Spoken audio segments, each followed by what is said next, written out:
사별의 슬픔이 2주 이상 지속이 되면 우울장애래요. 모든 환자들이 우울장애라는 얘기인가요? 그래서 이분이 소제목을 그렇게 적은 거예요. 우리가 모두 미쳤단 말인가.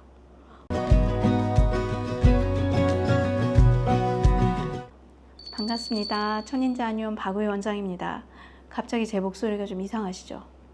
제가 요즘 강의를 풀로 하고 있어가지고 트리니티 임상 강의라고 시리즈 강의로 제가 지금 하고 있거든요. 그래서 10시부터 저녁 6시까지 거의 풀로 하고 좀 회복이 안 됐어요. 양해해 주세요. 자, 오늘 얘기는 피터 괴체 교수님의 위험한 제약회사 중에서 소제목 타이틀 우리가 모두 미쳤단 말인가, 이 파트입니다. 우울장애 진단이 갈수록 쉬워지고 있는 거 아세요? 저도 사실 최근에 아빠가 돌아가셨어요. 그래서 아빠 돌아가신 지 이제 5개월밖에 안 됐어요. 엄마도 계속 아프고 그게 어떻게 보면 마음의 상심이 몸으로 드러나는 것 같아요. 저도 마찬가지고. 근데 여기서 보고 충격을 받은 거예요. 정신과에서 기준 표준 치료를 하는 이 책이 있어요. DSM이라고. 정신장애 진단 및 통계 지침. 우울증을 진단을 할 때 가족 중에 한 분이 돌아가셨을 때 이 DSM 3판, 그게 1980년대에 나온 거예요. 그 3판의 기준으로는 사별의 슬픔이 1년 이상 지속되면 우울장애라고 진단을 했어요. 저는 그게 합리적인 것 같아요. 두 번째, 4판에서 그게 1994년에 나온 거예요. 거기서는 사별의 슬픔이 2개월 이상 지속되면 우울장애래요. 그럼 저는 뭐예요? 저 우울장애예요. 저 우울증약 먹어야 되는 거예요. 근데 그 다음 5판 2013년에 사별의 슬픔이 2주 이상 지속이 되면 우울장애래요. 너무 충격적이지 않아요? 지금 현재 DSM-5의 진단 근거에 의하면 모든 환자들이 우울장애라는 얘기인가요? 그래서 이분이 소제목을 그렇게 적은 거예요. 우리가 모두 미쳤단 말인가. 좀 충격적이다. 이걸 좀 알려드리고 싶었거든요. 왜냐? 약이 너무 쉽게 오남용이 되는 거예요. 이 피터 괴체 교수님으로 말을 하자면 덴마크 코펜하겐 의대 교수님이시고요. 의료인이면 안 들어가 봤을 수가 없는 사이트, 코크란 리뷰 사이트. 코크란 리뷰라고 그 리뷰 논문 사이트예요. 거기에 헤드십이세요. 위험한 제약회사. 뭔가 큰일 나는 것 같죠? 아니에요.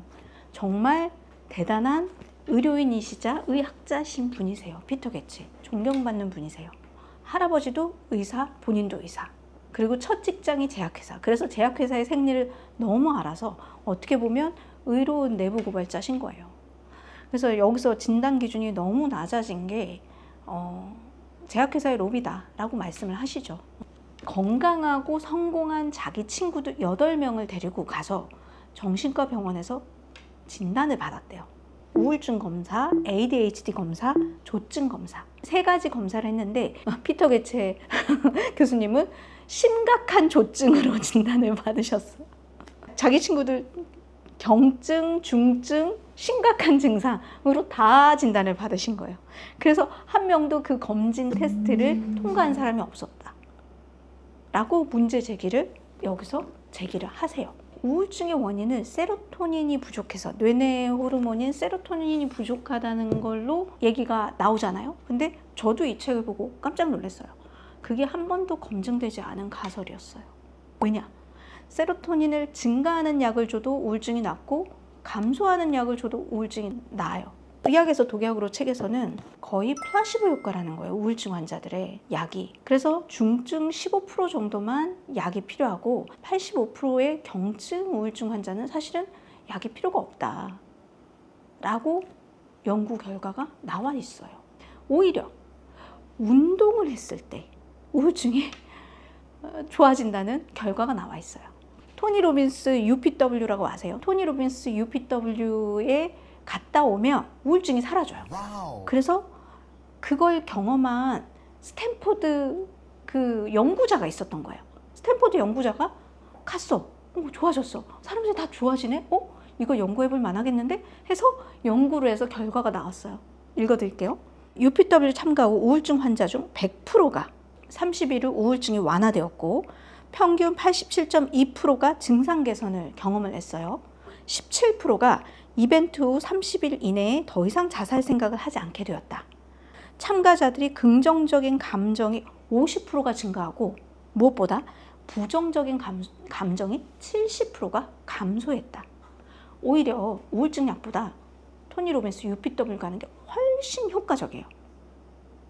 제가 토니 로빈스가 세계 최고의 정신과 의사라고 말을 하거든요. 그리고 저도 그걸 배우려고 사실 가는 거고, 그게 궁금하시면 넷플릭스 들어가셔서요, 토니 TONY 검색하시면 I'm Not Your Guru라는 다큐멘터리가 떠요. 어떻게 그가 자살 충동이 있었고 자살 시도를 했던 우울증 환자와 대화를 통해서 그 사람을 바꿔놓는지.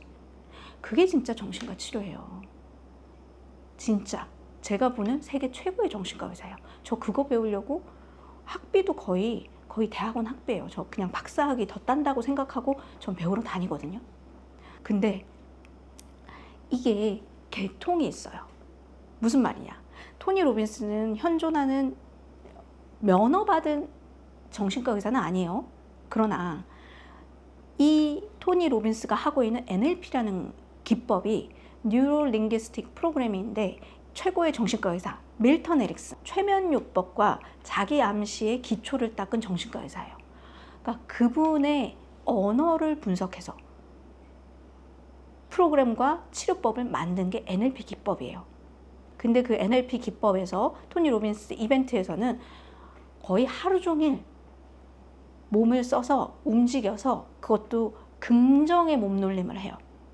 긍정적인 몸놀림을 하고 춤을 추고 노래를 부르고 소리를 지르고 에너지를 발산하고 내가 원하는 삶을 추구하고, 어떻게 보면 내 삶에서 어려움을 해결하기 위한 여러 가지 기법들을 배워요. 제가 넷플릭스 그 다큐멘터리 보고요, 뉴욕 UPW 2018년에 처음 참가하고서요, 터졌어요. 너무너무 그 경험이 놀라워서 그 뒤로 계속 토니한테 배우러 다니는 거거든요. 그래서 저는 많은 분들이 토니 로빈스를 좀 알았으면 좋겠다는 생각이 들어요. 그리고 이 우울증이나 정신과 치료를 의사지만 또 다른 방법으로 치료하시는 분들이 있어요. 마크 하이먼 박사님이에요. ADHD, 우울증, 치매 이렇게 고쳐라. 정신과 문제에서 실은 몸에서 유발하는 것도 있거든요. 그래서 몸을 치료하는 거예요. 장을 치료하는 거예요. 음식을 치료하고, 내가 먹고 있는 것들 중에서 유독한 거를 빼내는 해독 치료를 하고, 그래서 정신과 치료를 해요. 위험한 제약회사 이 책에서 뭐라고 얘기하냐면요, 정신과 약 중에 SSRI라는 약이 있어요. 그게 뭐냐? 선택적 세로토닌 재흡수 억제제, 프로작이라는 대표적인 우울증 약이 SSRI예요. SSRI 시판 전인 1987년 미국 정신질환 장애 아동은 극히 드물었다. SSRI가 나온 20년 후 그 수는 50만이 되었다. 35배가 증가했다. WHO의 연구에 의하면 향정신성 약물을 거의 사용하지 않는 국가, 가난해서 못 쓰는 곳도 있어요. 오히려 그런 국가에서 조현병 환자의 상태가 더 낫다. 이게 WHO의 연구 결과예요. 그리고 ADHD 약하고 SSRI가 암페타민과 같은 효과가 있기 때문에 이 약은 의료용 마약으로 간주하고 가급적 적게 사용해야 된다. 네. 뇌 손상과 영구적인 인격 번화를 초래하기 때문에 어린아이들에게 향정약은 아주 신중하게 써야 된다. 양약이 효과가 없는 게 아니에요. 효과가 너무 좋아서 문제지. 그리고 중독성과 내성이 문제지. 그래서 써도 정말 심각할 때 조금 쓰는 거예요. 그리고 정말 안 쓰면 안 되는 환자한테 쓰는 거지, 좀 멀쩡한데 공부 좀 하려고 ADHD야? 그건 아닌 것 같아요. 우울하신 분, 이 책을 보세요. 이 책을. 그리고 나가서 뛰세요. 소리 질러보세요. 싸이 콘서트 가세요. UPW에 한국 노래 유일하게 싸이 노래 들어요. 그래서 저는 평소에도 음악 들을 때 싸이 노래 많이 들어요. 우울하면 문제를 해결해야 돼요. 약에 숨지 마세요. 도망치지 마세요. 자기 사랑을 하나하나 배우고 익히고 실천하시고, 그리고 우울증 타파할 수 있어요. 본인이 가벼운 우울증 환자라고 생각하시는 분들은 제 말을, 오늘 제 얘기가 좀 도움이 되셨으면 좋겠어요. 네, 감사합니다. 저는 천인지 아니면 박의 원장이었습니다.